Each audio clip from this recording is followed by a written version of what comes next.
बिस्मिल्लाहिर्रहमानिर्रहीम।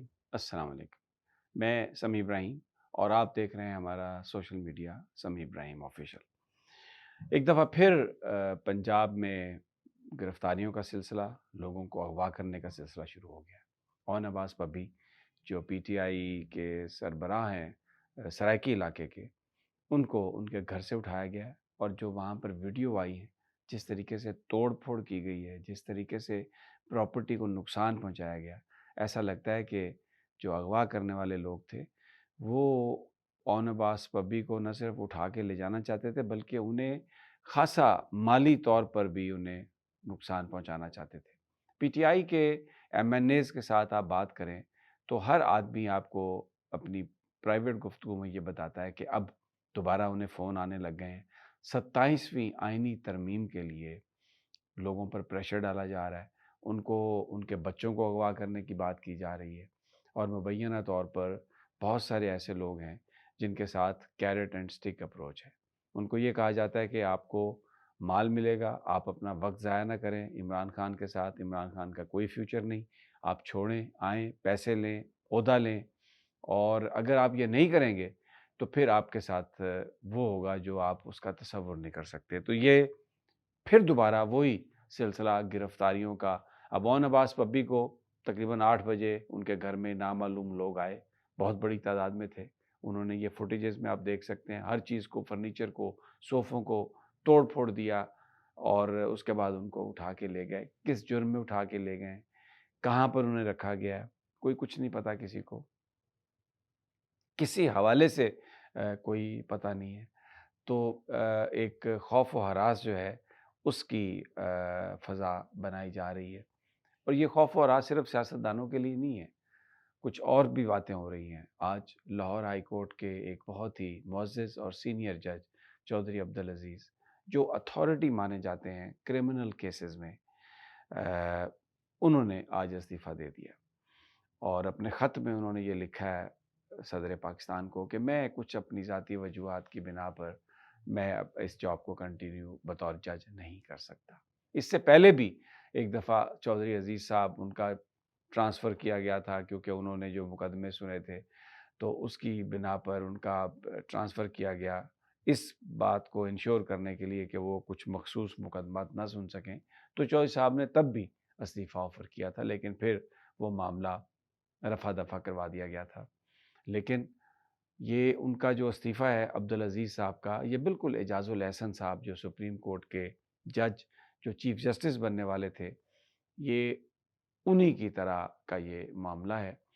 जिस तरह उनको परेशान किया गया, इसी तरह चौधरी अब्दुल अज़ीज़ साहब के हवाले से भी ये ख़बरें हैं कि अब हाई कोर्ट्स में या दूसरी अदालतों में वो जजेस जो कोई स्टैंड लेते हैं, आइन और कानून के मुताबिक काम करने की कोशिश करते हैं, उनका रहना, उनका रुकना बहुत मुश्किल हो गया। बिल्कुल ऐसे ही जैसे वो जो इस्लामाबाद हाई कोर्ट के जजेस जिन्होंने ख़त लिखा था, जिसमें उन्होंने बेनकाब किया था एजेंसीज़ के रोल को और अपने ऊपर होने वाले प्रेशर्स पर बात की थी और सुप्रीम जुडिशल काउंसिल से कहा था कि कोई आप असूल वज़ा करें कि ये जो मदाखलत हो रही है इसको हम कैसे निपटें। तो उसके नतीजे में फिर मोहसिन अख्तर कियानी साहब ने कहा कि उस ख़त के नतीजे में 26वीं आईनी तरमीम आई और अब क्योंकि 27वीं आईनी तरमीम आनी है, तो जो लॉ मेकर्स हैं, जो अभी तक रेज़िस्ट कर रहे हैं, उनके साथ भी इसी तरह का सलूक है और जो अदलिया में जो लोग अभी रेज़िस्ट कर रहे हैं, उनको भी इसी तरह तंग किया जा रहा है कि वो मजबूर होकर इदारे को छोड़ने की बात कर रहे हैं। तहरीक इंसाफ के हवाले से जो नून लीग के लोग जो दावा करते हैं, ख़ास तौर पर जो उनके हामी सहाफ़ी हैं, वो जो बात कहते हैं कि तकरीबन 40 ऐसे लॉ मेकर्स हैं जिनका ताल्लुक पीटीआई से है, लेकिन वो इस हुकूमत के साथ राब्ते में हैं और इस हुकूमत के साथ राब्ते इसलिए वो कर रहे हैं क्योंकि एजेंसियों के ज़रिए उन पर ज़ोर दिया गया और इन एजेंसियों ने अगवा करके, पकड़ के उनको बिठाया कि जनाब आप ये करें, आप वो करें, छोड़ दें। तो एक बड़ी अजीब और एक बड़ी गंभीर सी ये सारी सूरत-ए-हाल है। बाकी आपको पता है ये जो हालात हैं इसमें हुक्मरानों का तकब्बर जो है वो भी हमें नज़र आता है। मरियम नवाज़ साहबा मेयो हॉस्पिटल लाहौर के दौरे पे गईं और वहाँ पर उन्होंने एमएस के बारे में जिस तरह से गुफ्तगू की, उनको वहाँ से कहा कि तुम्हें मैं फ़ायर कर रही हूँ और फिर ये कहा कि तुम्हें शुक्र करो कि मैं तुम्हें गिरफ़्तार नहीं करवा रही। तो ये बिल्कुल ऐसा ही है جیسے ایک نواز شریف کی روح ان میں حلول کر گئی ہو۔ اور آج عمر ایوب صاحب نے ایک واقعہ سنایا کہ جب وہ نواز شریف صاحب کے ساتھ تھے ان کی کابینہ میں، تو تب نواز شریف صاحب نے کہا کہ وہ سجاد علی شاہ کو گرفتار کرانا چاہتے ہیں، کیونکہ انہوں نے وزیر اعظم کو نوٹس دے دیا تھا طلبی کا۔ تو یہ وہ حیران ہو گئے عمر ایوب صاحب اس وقت۔ تو اب یہ اس سے پہلے نواز شریف صاحب یہ کر چکے ہیں، فیصل آباد میں گئے، وہاں پر آفیسرز کو ہتھکڑیاں لگوا دیں، بہت سارے لوگوں کو فائر کرنا، رکھنا، واپس بھیجنا۔ یہ ایک جو فرعونیت ہے، یہ جو ایک تکبر ہے، اب اس لیے ہے کہ ہر چیز ان کے ہاتھ میں ہے۔ تو یہ فوٹیجز میں آپ دیکھ سکتے ہیں، ان کی گفتگو آپ سن سکتے ہیں، خود فیصلہ کر سکتے ہیں کہ یہ تکبر اور یہ انداز حکمرانی۔ اس کے علاوہ ایک اور بڑی انٹرسٹنگ ڈیولپمنٹ ہے اسلام آباد ہائی کورٹ میں۔ بابر ستار صاحب جو جج ہیں، ان کے سیکرٹری نے ایک خط لکھا ہے اور رجسٹرار کو، اور انہوں نے کہا ہے کہ سائلین سے پیسے مانگنے کی جو ایک بات چھڑ گئی ہے، اور خاص پر جو دوسرے ہائی کورٹ سے عملہ آیا ہے۔ میں نے ابھی تھوڑا سا جب چیک کیا تو مجھے یہ معلوم ہوا کہ عملہ لاہور سے آیا، اور وہ جو قائم مقام جو چیف جسٹس ہیں سرفراز ڈوگر صاحب، وہ اپنا عملہ لے کے آئے ہیں، اور باہر بھی جو پولیس بھی جو ہے، گارڈ جو ہے وہ بھی لاہور سے ہیں۔ اور یہ شکایت عام ہے کہ جو اس سے پہلے کم از کم اسلام آباد ہائی کورٹ کی حد تک یہ بات بالکل درست ہے کہ یہاں پر کوئی پیسے لینے دینے کا کلچر نہیں تھا۔ کوئی فیصلہ ہو گیا ہے، کوئی کیس لگوانا ہے، نہیں لگوانا، یہ چیزیں جو ہیں، کسی نے ارلی ہیئرنگ کی اپلیکیشن موو کی ہے تو اس کے لیے پیسے دینے کی بات نہیں ہوتی تھی۔ لیکن ابھی جو یہ بابر ستار صاحب نے، ان کے سیکریٹری صاحب نے جو خط لکھا ہے کہ ان کے نوٹس میں لایا گیا ہے کہ سائلین سے پیسے وصول کیے جا رہے ہیں اور ان کو تقاضا کیا جاتا ہے پیسوں کا، تو یہ بہت ضروری ہے کہ اس کو جڑ سے اکھاڑا جائے، اس کو روکا جائے۔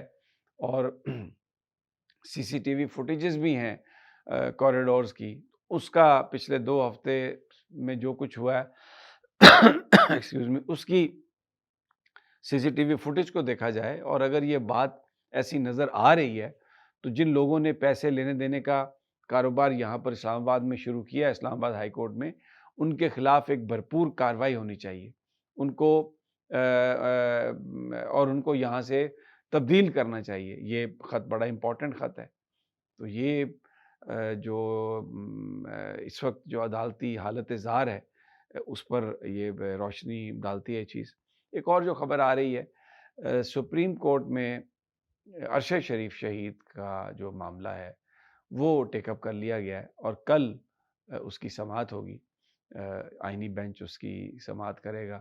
اس سے پہلے بھی سماعتیں ہوئیں، سپریم کورٹ اس سے پہلے جو سماعت ہوئی، بہت سارے لوگوں کا یہ خیال تھا سماعت کے بعد کہ یہ سپریم کورٹ نے جو سو موٹو لے لیا ہے، یہ بنیادی طور پر انویسٹیگیشن کو رکوانے کے لیے ہے۔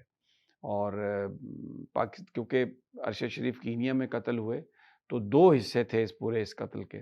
پہلا تو پاکستان میں کیسے ان کو تنگ کیا گیا، کیا وہ حالات تھے کہ وہ مجبور ہو کر یہاں سے بھاگے، پھر دبئی میں کون سے ایسے لوگ تھے جنہوں نے ان کو مجبور کیا کہ وہ وہاں سے کینیا جائیں، اور پھر وہاں پر ان کا مرڈر ہوا۔ تو جن لوگوں نے انہیں مجبور کیا، یہاں سے بھگایا، ان کے خلاف غلط پرچے درج کیے، ان کی کسی نے کوئی انکوائری نہیں کی، نہ ان کی کوئی بات سننے کے لیے اس طرف دیکھنے کے لیے تیار ہے۔ تو بلکہ یہ جو سپریم کورٹ نے آ کے جو سوال فریم کیے اور جو جن چیزوں پر ایمفیسائز کیا، اس کے نتیجے میں تو جو کچھ تھوڑی بہت انویسٹیگیشن ہونی بھی تھی عرشد شریف شہید کی اس قتل کی، وہ ہر چیز جو ہے وہ ایک طرح سے عملی طور پر داخل دفتر ہو گئی۔ اب دیکھتے ہیں کل یہ کیس لگا تو کل کیا ہوتا ہے۔ بہرحال اجازت اگلی ویڈیو تک، انشاءاللہ جلد ملاقات ہوگی۔ اللہ نے